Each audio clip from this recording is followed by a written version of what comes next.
Hello and welcome back to my video. My name is Nicole and this is Noteworthy Fiction.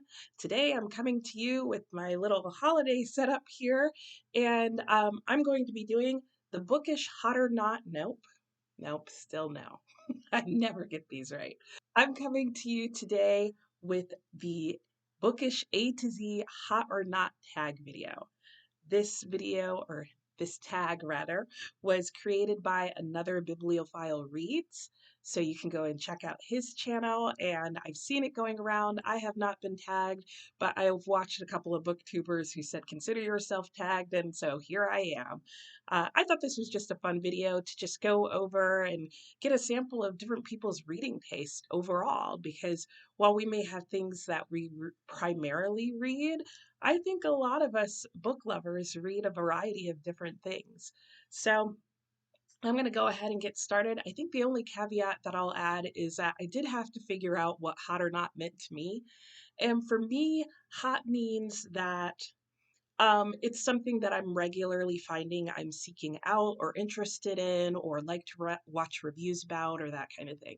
So let's get going. I'm going to use my little notebook because my memory is not good. So A would be an audiobooks. I would say audiobooks for me, already going with depends. I would say they're hot because I do search them out for most books. Um, and the caveat that I would add to that is that I do find that I'm more likely to listen to an entire audiobook of a nonfiction work or something that's very similar. I'm a daydreamer. You get someone like talking in my ear constantly, it's really easy for me to just daydream and tune back in. And I mean, people could be on a totally different planet all of a sudden, and I have no idea how they got there. All right, B, Bildungsroman. I am a huge fan. Love, love, love, love, love. I've decided as a little bonus for some of the ones that are hot for me, I'll even include a book recommendation or a book that I loved as an example.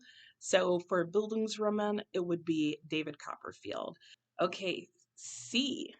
C for me or C for all of us in this tag is children's books. And I would say not for me.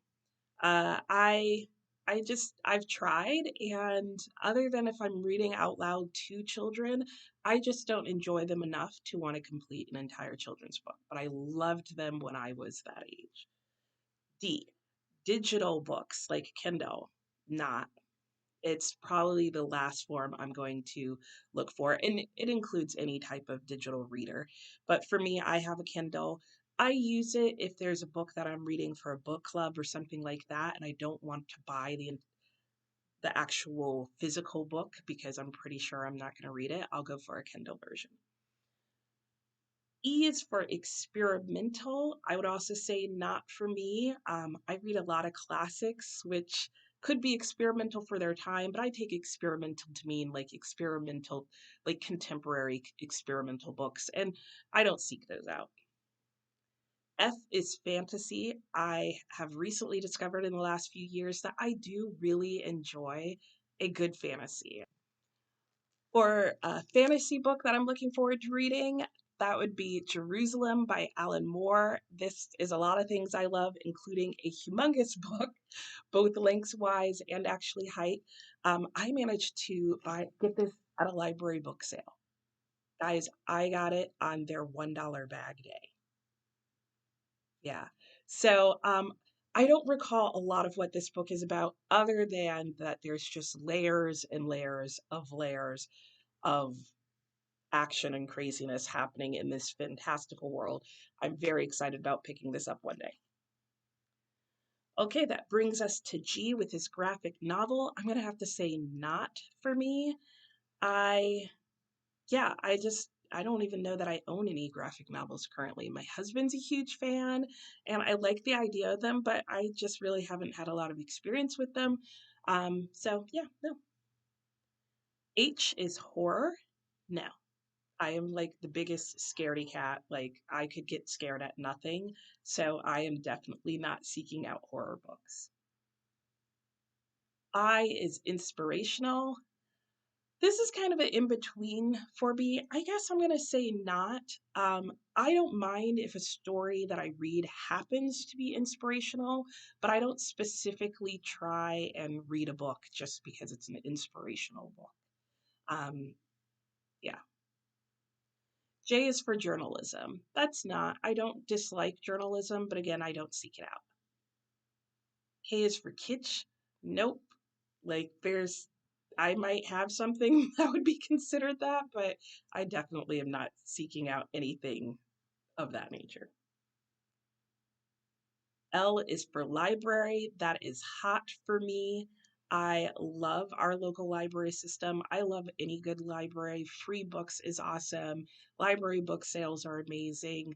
The stuff that you can take out of the library, it's like getting books for free that you get to try and return with no guilt.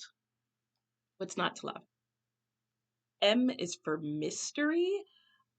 If you had asked me last year, I would have said not, but currently I've been reading a lot of mysteries and enjoying them, so I'm going to say hot, especially if it's a mystery by Wilkie Collins. Speaking of Wilkie Collins, I would recommend No Name. This has a mysterious element to it, but sorry for the glare. But I don't know that I would say it's a mystery in terms of like detective novel, that kind of thing, though he does write some of the first detective novels like Moonstone. And at least Wilkie Collins mysteries, I love them. N is for nonfiction. That's a not for me. I do read nonfiction. I don't tend to seek it out, so I guess I'll say not. But I don't mind it here and there, and I've seen a couple of nonfictions recently that I'm like, oh, I've got to read that because yes. So I think that may be a genre I'm still discovering. O would be omnibus. I would say not. I don't seek omnibuses out, but I do have a few, and I don't mind them depending on what it is. Poetry, that's a not for me. I like the idea of poetry. There are some poems I really love, but I don't seek it out.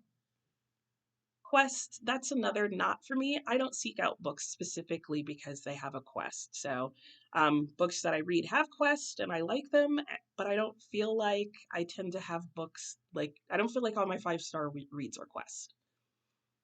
R is for romance. That's a not for me. I don't mind if a book has romance in it, and sometimes I think that can be lovely, but I'm not a romance genre reader. I'm not seeking it out. I don't need romance in all my books. S is science fiction. This is a more recent one. I would say hot. I will seek out science fiction. I will definitely look in it here and there. I don't read a ton, but it's not something where if I see a book as science fiction that I'm getting rid of it.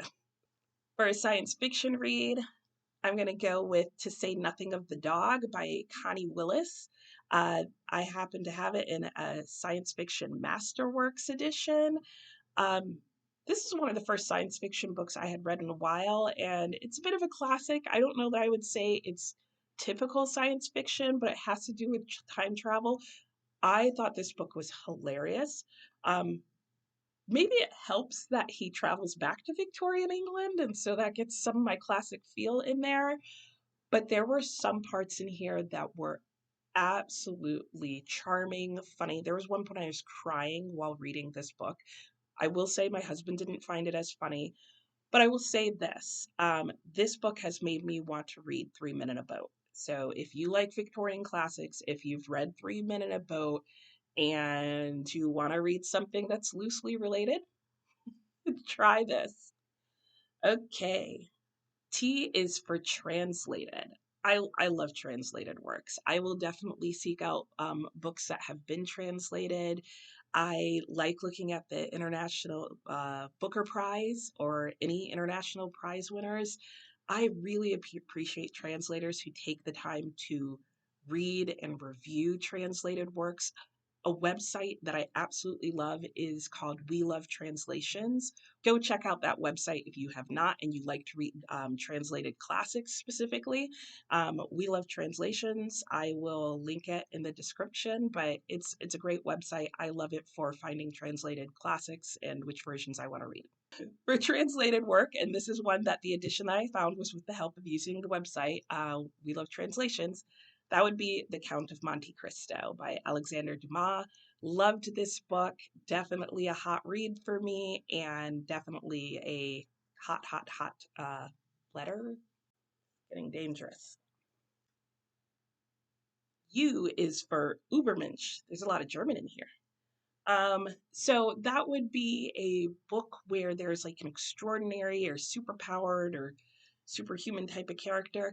I would say not. I don't seek this out, but I do enjoy it when I read it. I don't mind those types of characters. I actually think of a middle grade book, I think it was, that I read with one, which was Ordinary Boy, which is funny because he wasn't an Ubermensch, but everybody else was, kind of, sort of. But in general, that category would be a not for me. V is for Victorian, so written between 1837 and 1901. That is hot for me. I love classics. I love Victorian classics, specifically, and the era right before that, which isn't on here, but that's an honorable mention. So yeah, Victorian classics, hot. For Victorian classics, I would suggest The Woodlanders by Thomas Hardy. I just read this year. I read a whole bunch of Thomas Hardy earlier in this year. This was my favorite one of his that I read so far. Okay, trying to keep this brief. W is for Western. That's not for me. I don't tend to seek them out, though I've read some. X is for X-rated or erotica. That's also a not for me. It's a genre I don't seek out.